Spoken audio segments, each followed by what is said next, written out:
मैं समूह गुरु नानक नाम लेवा संगतां नूं पहले फतेह दी सांझ पाउणा। वाहिगुरू जी का खालसा, वाहिगुरू जी की फतेह। बार बार मुद्दा चुक्या जाता है कि एक देश चाहिए, खालिस्तान चाहिए जो कि मौजूदा पंजाब च बनाया जाएगा। मेरे कुछ उन्हां वीरां तो सवाल ने। पहला भी असीं सिੱਖੀ ਨੂੰ बिना सोचे समझे कुछ फैसले ले जिन्हां दा नुकसान असीं अज तक भुगत रहे हैं। पहला तो खालिस्तान की सोच ही गुरु साहिबां की सोच के खिलाफ है। मैं गुरु ग्रंथ साहब जी की बाणी नूं कोट करांगा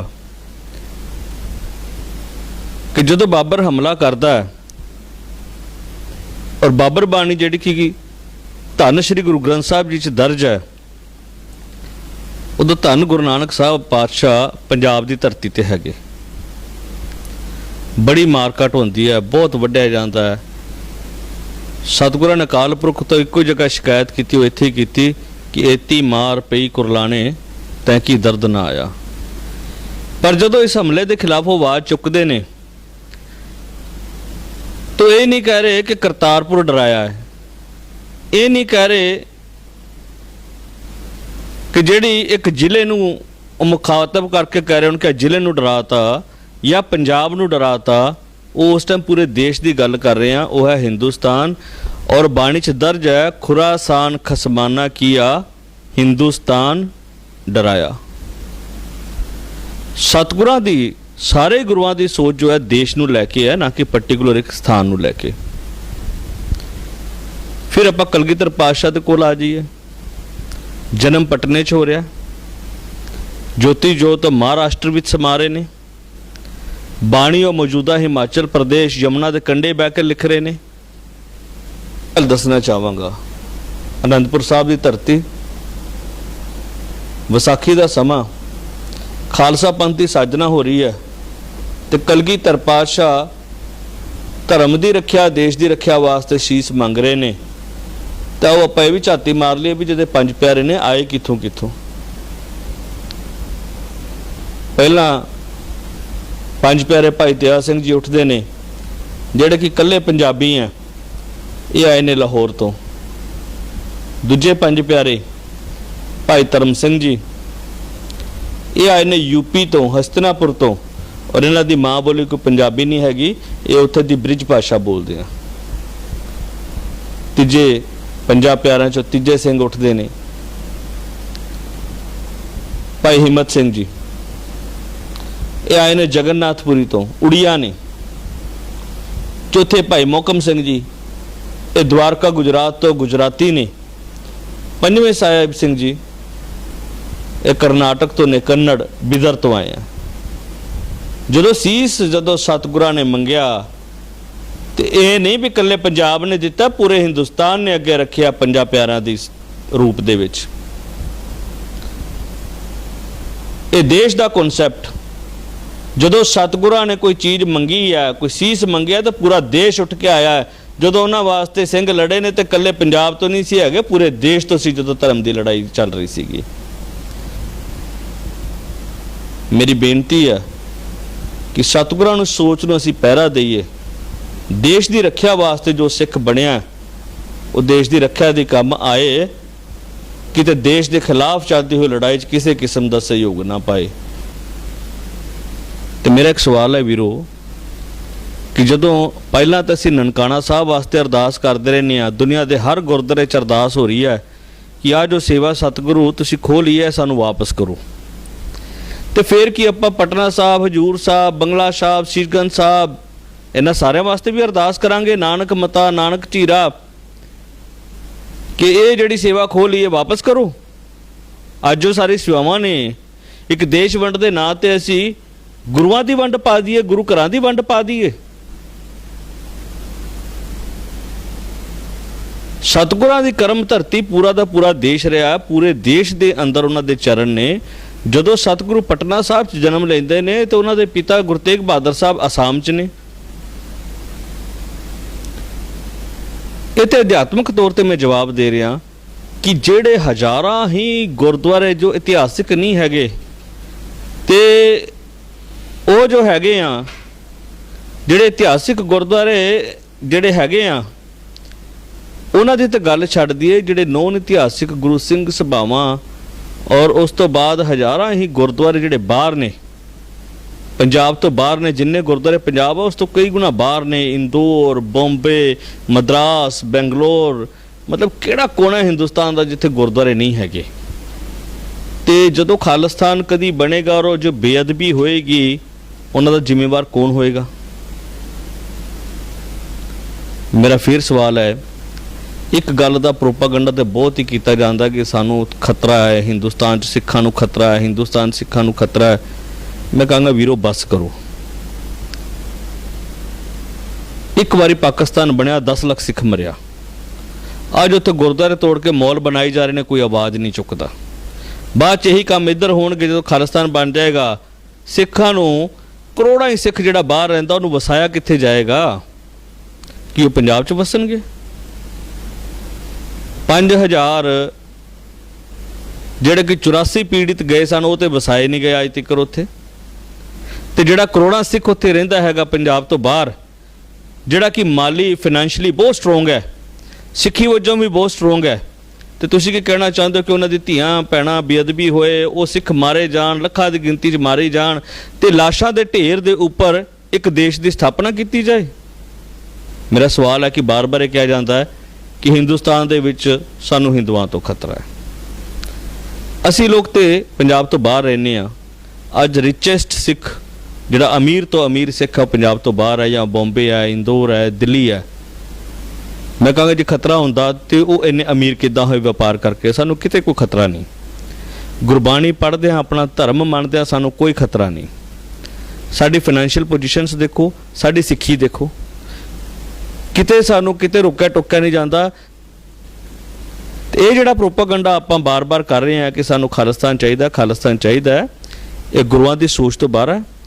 ਅਸੀਂ ਗੁਰੂਆਂ ਦੇ ਸਥਾਨਾਂ ਦੀ ਕਿਤੇ ਵੰਡ ਨਹੀਂ ਪੈਣ ਦਾਂਗੇ। ਹਰੇਕ ਸਿੱਖ ਦਾ ਇਹ ਫਰਜ਼ ਹੈ ਕਿ ਜਿਹੜੀ ਕਰਮ ਧਰਤੀ ਗੁਰੂਆਂ ਨੇ ਇੱਕ ਬਣਾਈ, ਉਹ ਕਲਗੀਧਰ ਪਾਤਸ਼ਾਹ, ਮਹਾਰਾਸ਼ਟਰ ਹਜੂਰ ਸਾਹਿਬ, ਪਟਨਾ ਸਾਹਿਬ, ਤਖਤਾਂ ਦੀ ਵੰਡ, ਧਰਤੀ ਦੀ ਵੰਡ, ਲੋਕਾਂ ਦੀ ਵੰਡ, ਕਿਸ ਕਰਕੇ? ਕਿ ਕੁਝ ਲੋਕਾਂ ਦੇ ਵਿੱਚ ਫਿਤੂਰ ਆ ਗਿਆ ਕਿ ਆਪਾਂ ਕੋਈ ਇਤਿਹਾਸ ਰਚਣਾ। ਮੈਂ ਉਹਨਾਂ ਵੀਰਾਂ ਨੂੰ ਦਰਖਾਸਤ ਕਰਾਂਗਾ ਜਿਹੜੇ ਬਾਹਰ ਬੈਠ ਚੁੱਕਦੇ ਨੇ, ਬੋਲਦੇ ਆ, ਉਹਨਾਂ ਨੂੰ ਕਹਾਂਗਾ ਕਿ ਪਹਿਲੇ ਆ ਕੇ ਸਿੱਖੀ ਵਾਸਤੇ ਕੁਝ ਕੰਮ ਕਰੋ। ਜੋ ਅੱਜ ਪੰਜਾਬ 'ਚ ਬੁਰੇ ਹਾਲਾਤ ਨੇ, ਸਾਨੂੰ ਪਤਾ ਹੈ ਕਿਸ ਤਰ੍ਹਾਂ ਕੈਂਸਰ ਨਾਲ ਸਿੱਖ ਮਰ ਰਹੇ ਆ, ਕਿਸ ਤਰ੍ਹਾਂ ਕੈਂਸਰ ਦਾ ਰੋਗ ਫੈਲਿਆ ਹੋਇਆ, ਹੋਰ ਬਹੁਤ ਤਰੀਕੇ ਨੇ ਜਿਨ੍ਹਾਂ ਨਾਲ ਬਹੁਤ ਬੁਰਾ ਹਾਲ ਹੋ ਰਿਹਾ। ਤੇ ਆਓ ਪਹਿਲਾਂ ਉਹਨਾਂ ਦੇ ਇਲਾਜ ਵਾਸਤੇ ਆਪਾਂ ਕੁਝ ਕਰੀਏ, ਗੁਰਬਾਣੀ ਪ੍ਰਚਾਰ ਵਾਸਤੇ ਕੁਝ ਕਰੀਏ, ਗੁਰੂਆਂ ਦੇ ਪ੍ਰਚਾਰ ਵਾਸਤੇ ਕੁਝ ਕਰੀਏ, ਨਾ ਕਿ ਦੇਸ਼ ਦੇ ਨਾਂ 'ਤੇ ਫਿਰ ਲੱਖਾਂ ਹੀ ਸਿੱਖਾਂ ਨੂੰ ਮਰਵਾ ਦਈਏ। ਮੇਰੀ ਬੇਨਤੀ ਹੈ ਕਿ ਜੇਕਰ ਕੋਈ ਵੀ ਦੇਸ਼ ਭਗਤ ਸਿੱਖ ਹੋਏਗਾ, ਜਿਸ ਤਰ੍ਹਾਂ ਕਿ ਗੱਲ ਚੱਲ ਰਹੀ ਹੈ ਕਿ ਆਪਾਂ ਵੋਟ ਪਵਾਉਣੇ ਆ ਖਾਲਿਸਤਾਨ ਦੇ ਨਾਂ 'ਤੇ, ਅਸੀਂ 100% ਆਪਣੇ ਦੇਸ਼ ਦੇ ਨਾਲ ਖੜੇ ਹਾਂ। ਔਰ ਇਹ ਗੱਲ ਇਕੱਲੇ ਹਿੰਦੁਸਤਾਨ ਦੇ ਸਿੱਖ ਦੀ ਗੱਲ ਨਹੀਂ ਹੈਗੀ ਆ, ਇਹ ਪਾਕਿਸਤਾਨ ਦੇ ਸਿੱਖ ਦੀ ਵੀ ਗੱਲ ਹੈ ਕਿ ਜੋ ਪਾਕਿਸਤਾਨ 'ਚ ਰਹਿੰਦਾ ਹੈ ਤੇ ਜਿਹੜਾ ਸਿੱਖ ਜਿਹੜੇ ਦੇਸ਼ 'ਚ ਰਹਿੰਦਾ ਉੱਥੇ ਦਾ ਉਹ ਦੇਸ਼ ਭਗਤ ਹੈ। ਜੋ ਪਾਕਿਸਤਾਨ 'ਚ ਰਹਿੰਦਾ ਉਹ ਆਪਣੇ ਦੇਸ਼ ਦੀ ਗੱਲ ਕਰਦਾ ਹੈ, ਜੇ ਕੈਨੇਡਾ 'ਚ ਰਹਿੰਦਾ ਹੈ ਉਹ ਆਪਣੇ ਦੇਸ਼ ਦੀ ਮਿੱਟੀ ਦੀ ਗੱਲ ਕਰਦਾ ਹੈ, ਜੇ ਉਹ ਅਮਰੀਕਾ 'ਚ ਰਹਿੰਦਾ ਆਪਣੇ ਦੇਸ਼ ਦੀ ਮਿੱਟੀ ਦੀ ਗੱਲ ਕਰਦਾ, ਉਹ ਅਮਰੀਕਾ ਵਾਸਤੇ ਦੇਸ਼ ਭਗਤ ਹੈ। ਤੇ ਜੇ ਅਸੀਂ ਹਿੰਦੁਸਤਾਨ 'ਚ ਰਹਿੰਦੇ ਹਾਂ, ਇਸ ਮਿੱਟੀ ਦਾ ਖਾਂਦੇ ਹਾਂ, ਜਿਸ ਧਰਤੀ ਦੇ ਉੱਪਰ ਗੁਰੂਆਂ ਦੇ ਕਦਮ ਚੱਪੇ ਚੱਪੇ ਤੇ ਪਏ ਹੋਏ ਹੈਗੇ ਆ, ਤੇ ਅਸੀਂ ਹਿੰਦੁਸਤਾਨ ਦੇ ਦੇਸ਼ ਭਗਤ ਹਾਂ। ਅਸੀਂ ਬਿਲਕੁਲ ਤਨ ਮਨ ਧਨ ਨਾਲ ਇਹ ਲੜਾਈ ਲੜਾਂਗੇ। ਇਸ ਦੇਸ਼ ਦੀ ਵੰਡ ਅਸੀਂ ਨਹੀਂ ਹੋਣ ਦਾਂਗੇ, ਕਿਸੇ ਕੀਮਤ ਤੇ ਨਹੀਂ ਹੋਣ ਦਾਂਗੇ। ਕਿਸੇ ਵੀ ਸਟੇਜ ਤੱਕ ਸਾਨੂੰ ਜਾਣਾ ਪਿਆ ਅਸੀਂ ਜਾਵਾਂਗੇ ਔਰ ਉਹਨਾਂ ਲੋਕਾਂ ਦੀ ਖਿਲਾਫਤ ਕਰਾਂਗੇ। ਇਹ ਇੱਕ ਦੇਸ਼ ਭਗਤ ਸਿੱਖ ਦਾ ਜਵਾਬ ਹੈ ਤੁਹਾਨੂੰ। ਤੁਸੀਂ ਇਹ ਨਾ ਸੋਚ ਲਿਓ ਕਿ ਤੁਸੀਂ ਬੋਲਦੇ ਰਹੋਗੇ ਤੇ ਇੱਥੇ ਦਾ ਸਿੱਖ ਸੁਣਦਾ ਰਹੇਗਾ। ਅਸੀਂ ਕਿਸੇ ਕੀਮਤ ਤੇ ਦੇਸ਼ ਦੀ ਵੰਡ ਨਹੀਂ ਹੋਣ ਦਾਂਗੇ। ਬੋਲੇ ਸੋ ਨਿਹਾਲ, ਸਤਿ ਸ੍ਰੀ ਅਕਾਲ, ਵਾਹਿਗੁਰੂ ਜੀ ਕਾ ਖਾਲਸਾ, ਵਾਹਿਗੁਰੂ ਜੀ ਕੀ ਫਤਿਹ।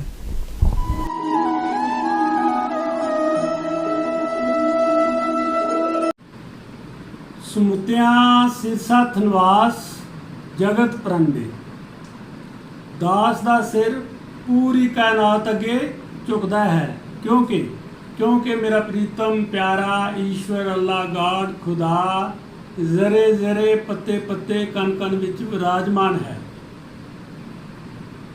ਸਾਧ ਸੰਗਤ, भागवत गीता का 8वां अध्याय भागवत प्राप्ति भगवान की प्राप्ति किस तरह की जा सकती है, किद्दां हो सकती है, इस अध्याय विच बिल्कुल भगवान श्री कृष्ण ने क्लीयर किया है। सो दास ये अध्याय शुरू करने जा रहा है, कृपा बनाई रखना।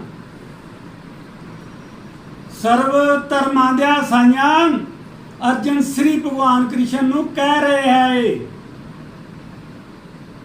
अर्जन श्री भगवान कृष्ण नूं कह रहे है, हे भगवान मेरे सवाल बहुत उच्चे हैं, उन्हां दा जवाब तुहाडे तों लै रहे हां। दसो भगवान श्री कृष्ण दसो, ब्रह्म की है, आत्मा की है, साकाम कर्म की हन, ते ये भौतिक संसार की है,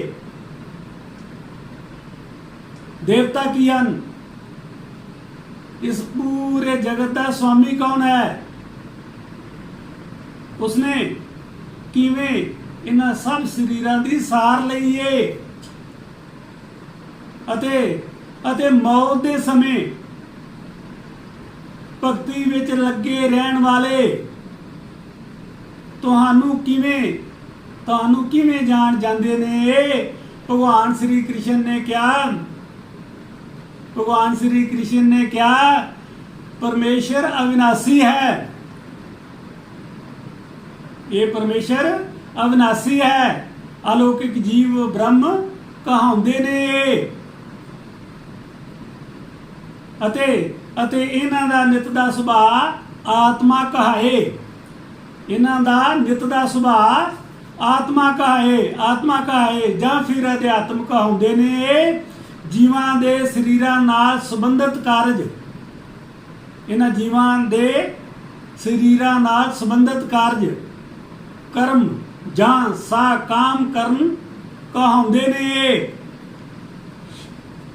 हे देहधारियां विच सर्वोत्तम अर्जन, हे देहधारियां विच सर्वोत्तम अर्जन, भौतिक प्रगटावा प्रकृति अखवाउंदा है, कहे लखविंदर भगवान दा विराट रूप, कहे लखविंदर भगवान दा विराट रूप सूरज चंद वर्गे देवता अपने विच लिआंदा है। सर्व धर्मां दियां साइयां, सर्व धर्मां दियां साइयां, ये 8वें अध्याय दे 1 ਤੋਂ लैके 4 श्लोक सन। हुण 5वें ਤੋਂ लैके ते 9वें तक भगवान श्री कृष्ण फरमा रहे ने, सर्व धर्मां दियां साइयां कृष्ण भगवान अर्जन नूं बताउंदा है, सब देहां विच परमात्म स्वरूप स्थित है, सारियां देहां विच परमात्मा दा स्वरूप स्थित है। परमेश्वर, ये परमेश्वर पूरे जगत का स्वामी अखवाउंदा है। जीवन दे अंत विच, इस जीवन दे अंत विच जो मेरा जो सिमरन करदा होया शरीर का त्याग करदा है, इस विच रत्ती भी शक नहीं है, इस विच रत्ती भी शक नहीं है, वो तुरंत मेरे सुभाव नूं प्राप्त करदा है। हे पार्थ, हे पार्थ, मेरे सिमरन विच अपना मन लगा के मेरा जो ध्यान धरदा है वो मैनू जरूर प्राप्त हुंदा है, वो मैनू जरूर प्राप्त हुंदा है, वो ही भागवत धाम नूं प्राप्त करदा है। मनुख नूं चाहीदा है कि परम पुरख, इस परम पुरख सर्व ज्ञाता दा ध्यान करे, प्रातन निरंतर हरेक दा पालन पोषण करे। नित पुरख, इस अकाल पुरख वाहे गुरु दा ज्ञान फड़े। ये परमेश्वर सूरज वांग तेजवान है, भौतिक प्रकृति तू परे आलोप है। ਇਹ ਪਰਮੇਸ਼ਰ ਸੂਰਜ ਵਾਂਗ ਤੇਜ ਹੈ, ਤੇਜਵਾਨ ਹੈ, ਭੌਤਿਕ ਪ੍ਰਕਿਰਤੀ ਤੋਂ ਪਰੇ ਆਲੋਪ ਹੈ। ਇਹ ਕਹੇ ਲਖਵਿੰਦਰ ਬ੍ਰਹਮੰਡ ਨੂੰ ਨਿਰੰਤਰਨ ਕਰਨ ਵਾਲੇ ਨੂੰ ਮਿਲਣ ਦੀ ਹਰ ਕੋਈ ਕਰਦਾ ਹੋਸ ਹੈ। ਸਰਵ ਧਰਮਾਂ ਦੇ ਸਾਈਆਂ, ਸਰਵ ਧਰਮਾਂ ਦੇ ਸਾਈਆਂ 8ਵੇਂ ਅਧਿਆਏ ਦੇ 10ਵੇਂ ਸ਼ਲੋਕ ਤੋਂ ਲੈ ਕੇ 12ਵੇਂ ਸ਼ਲੋਕ ਤੱਕ। ਸਰਵ ਧਰਮਾਂ ਦੇ ਸਾਈਆਂ ਭਗਵਾਨ ਸ੍ਰੀ ਕ੍ਰਿਸ਼ਨ ਇਹ ਗੱਲ ਕਹਿੰਦਾ ਹੈ, ਮਰਨ ਵੇਲੇ ਜਿਹੜਾ ਮਨੁੱਖ ਆਪਣੀ ਰੂਹ ਨੂੰ ਪ੍ਰਵਟਿਆਂ ਵਿੱਚ ਸਥਿਤ ਕਰ ਲੈਂਦਾ ਹੈ, ਯੋਗ ਸ਼ਕਤੀ ਤੇ ਸਥਿਰਤਾ ਨਾਲ ਮਨ ਨੂੰ ਪਰਮੇਸ਼ਰ ਦੇ ਸਿਮਰਨ ਵਿੱਚ ਲਗਾਉਂਦਾ ਹੈ, ਉਹ ਯਕੀਨੀ ਤੌਰ ਤੇ ਭਗਵਾਨ ਨੂੰ ਪ੍ਰਾਪਤ ਹੁੰਦਾ ਹੈ। ਉਹ ਯਕੀਨੀ ਤੌਰ ਤੇ ਭਗਵਾਨ ਨੂੰ ਪ੍ਰਾਪਤ ਹੁੰਦਾ ਹੈ, ਜਨਮ ਮਰਨ ਵਿੱਚ ਨਹੀਂ ਆਂਦਾ ਹੈ। ਜਿਹੜੇ ਜਿਹੜੇ ਪੂਰੇ ਵੇਦਾਂ ਦੇ ਜਾਣੂ ਹਨ ਤੇ ਜਿਹੜੇ ਇਸ ਇੱਕ ਓੰਕਾਰ ਦਾ ਉਚਾਰਨ ਕਰਦੇ ਨੇ, ਉਹ ਬ੍ਰਹਮ ਵਿੱਚ ਪ੍ਰਵੇਸ਼ ਕਰਦੇ ਹਨ, ਉਹ ਬ੍ਰਹਮ ਵਿੱਚ ਪ੍ਰਵੇਸ਼ ਕਰਦੇ ਹਨ ਤੇ ਸਨਾਤਨ ਧਾਮ ਵਿੱਚ ਵਾਸ ਕਰਦੇ ਨੇ। ਸੰਨਿਆਸ ਸਿੱਧੀ ਦੀ ਆਸ ਕਰਨ ਵਾਲੇ, ਸੰਨਿਆਸ ਤੇ ਸਿੱਧੀ ਦੀ ਆਸ ਕਰਨ ਵਾਲੇ ਬ੍ਰਹਮਚਾਰੀ ਵਰਤ ਦਾ ਅਭਿਆਸ ਕਰਦੇ ਨੇ।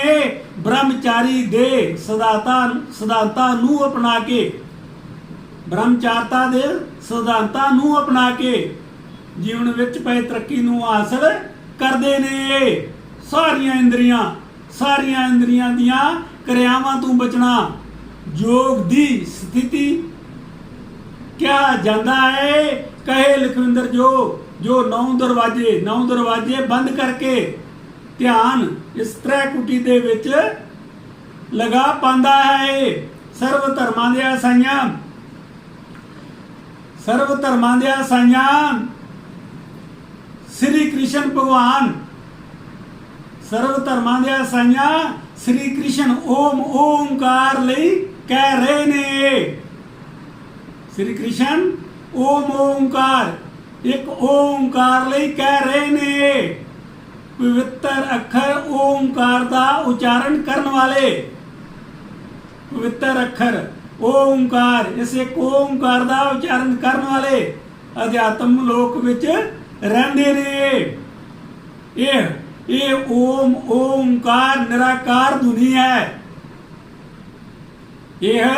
ਇਹ ਓਮਕਾਰ ਨਿਰਾਕਾਰ ਧੁਨੀ ਹੈ। ਇਹ ਹੀ ਬ੍ਰਹਮ ਦੀ ਜੋਤੀ ਪ੍ਰਕਾਸ਼ ਹੈ।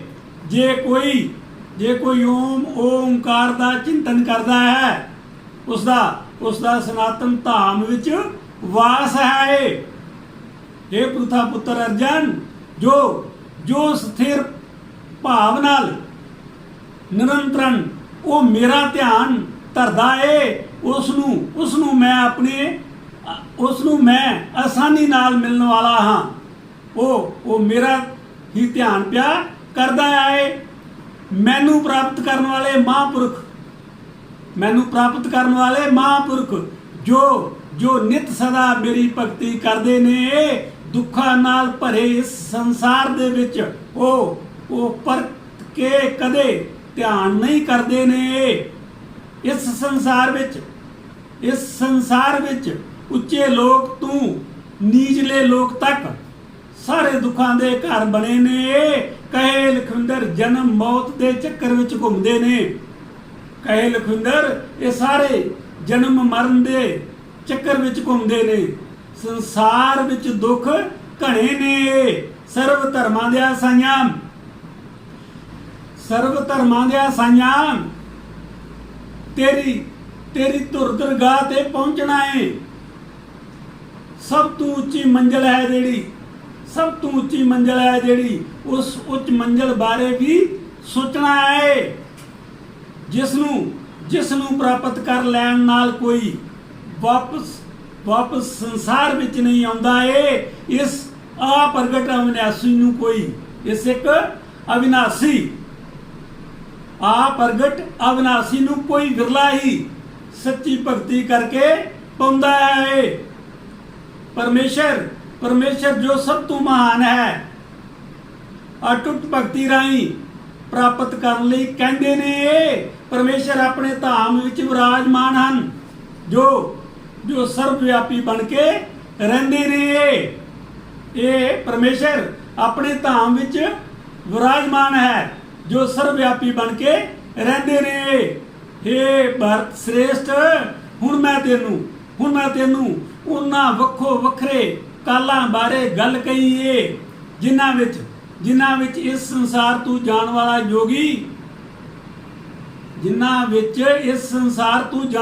ਜੋਗੀ ਪਰਤ ਕੇ ਵਾਪਸ ਆਉਂਦਾ ਹੈ ਜਾਂ ਨਹੀਂ ਹੈ। ਜੋ ਅਗਨੀ ਦੇਵ ਦੇ ਪ੍ਰਭਾਵ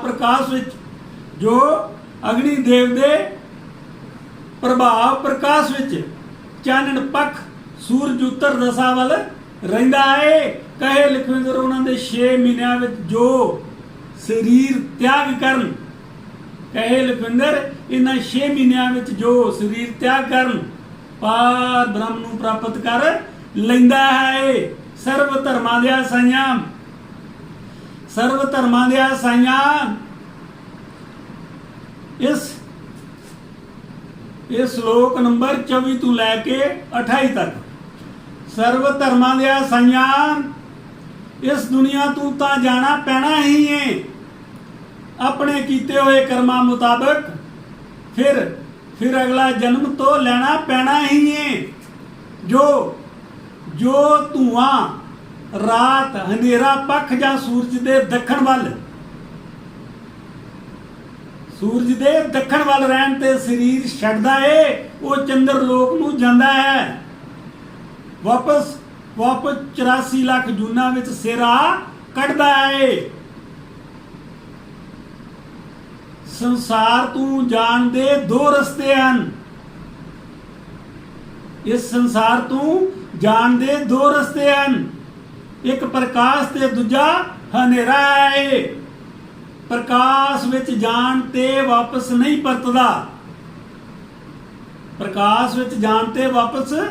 ਪਰਤਦਾ ਹਨੇਰੇ ਵਿੱਚ ਜਾਣ ਵਾਲਾ ਵਾਪਸ ਲਾਂਦਾ ਜਿਹੜਾ ਹੈ।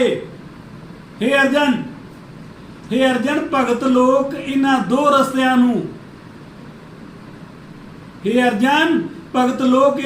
ਰਸਤਿਆਂ ਨੂੰ ਚੰਗੀ ਤਰ੍ਹਾਂ ਨਾਲ ਜਾਣ ਜਾਂਦੇ ਨੇ। ਉਹ ਇਸ ਨਾਲ ਮੋਹਗ੍ਰਸਤ ਨਹੀਂ ਹੁੰਦੇ। ਉਹ ਇਸ ਸੰਸਾਰ ਨਾਲ ਮੋਹਗ੍ਰਸਤ ਨਹੀਂ ਹੁੰਦੇ। ਉਹ ਪਰਮੇਸ਼ਰ ਦੀ ਭਗਤੀ ਦਾ ਸੁਖ ਮਾਣਦੇ ਨੇ।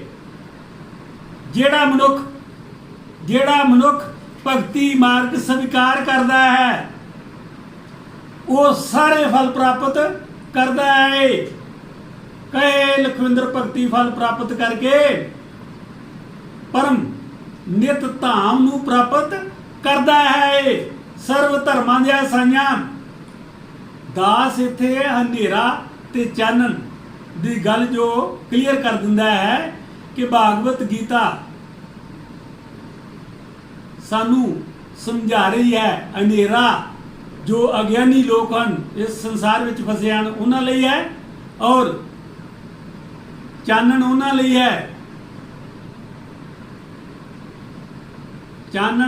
ਹੈ ਜੋ ਭਗਤੀ ਕਰ ਰਹੇ ਹਨ। ਇਹ ਬਹੁਤ ਗਹਿਰਾਈ ਦੀਆਂ ਗੱਲਾਂ ਹਨ। ਇਹਨਾਂ ਨੂੰ ਸਮਝਣ ਲਈ ਇੱਕ ਪੂਰੇ ਗੁਰੂ ਦੀ ਜ਼ਰੂਰਤ ਹੈ। ਤੋ ਇਹ ਕੁਲ ਮਾਲਕ ਸਾਈਂ परम पिता परमात्मा ईश्वर अल्लाह गॉड इसके दर्शन करने हैं। जब इसके दर्शन कर लोगे फिर चानन ही चानन होएगा। सो अगे दास ये गल भी समझानी चाहेगा दसनी चाहेगा कि भागवत गीता एक आदि ग्रंथ है।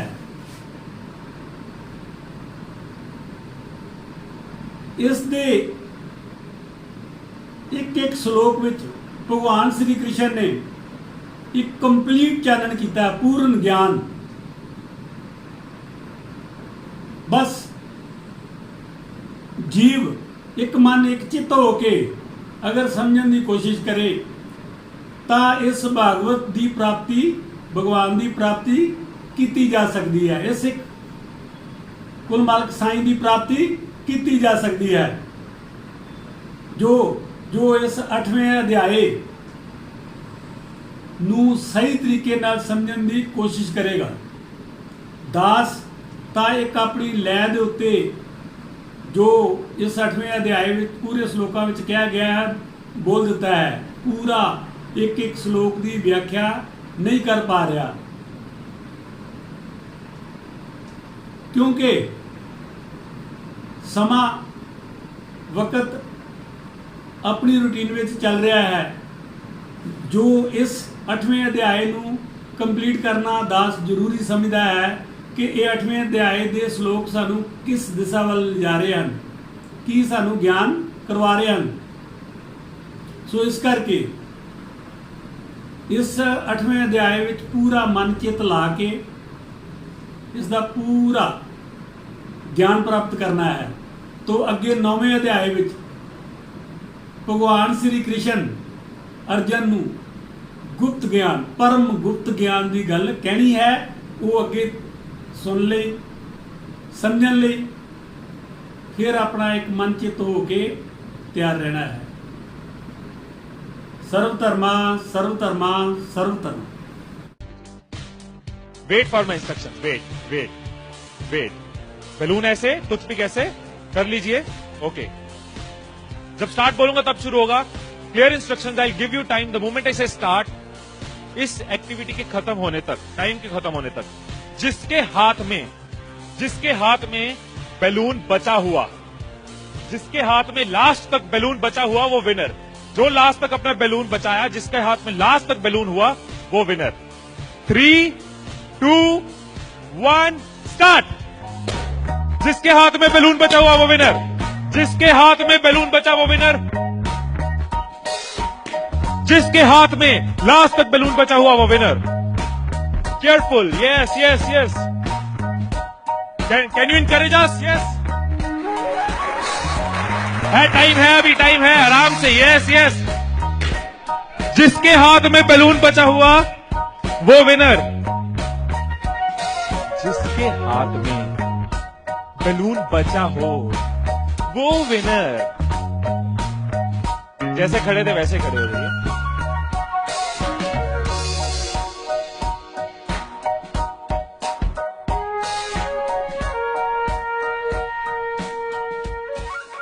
क्या सोचा था? ठाकुर खुश होगा, शाबाशी देगा। मैंने अपने इंस्ट्रक्शंस में बोला था कि जिसके हाथ में बैलून बचा हो वो विनर। मैंने कहीं पे ये बोला था कि एक दूसरे का बैलून फोड़ना जरूरी है। क्या कोई सिचुएशन हो सकती थी, क्या ऐसी कोई सिचुएशन हो सकती थी कि हम सब जीत जाते?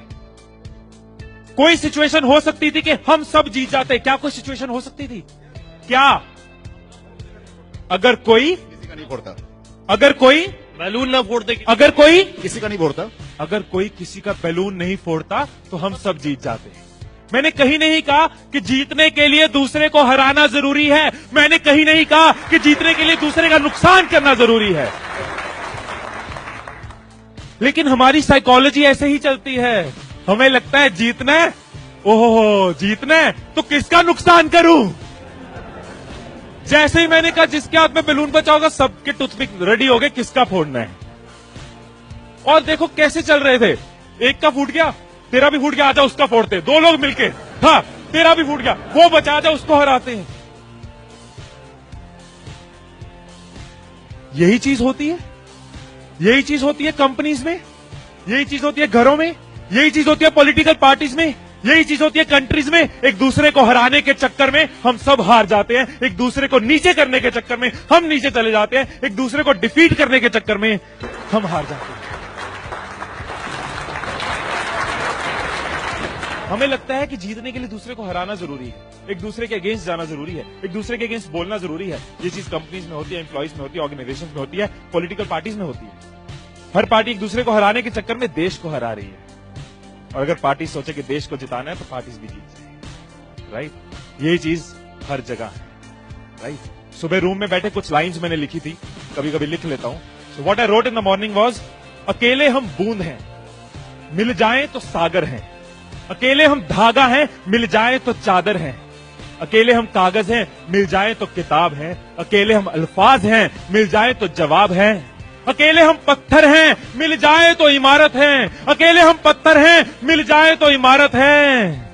अकेले हम दुआ हैं, मिल जाए तो इबादत है।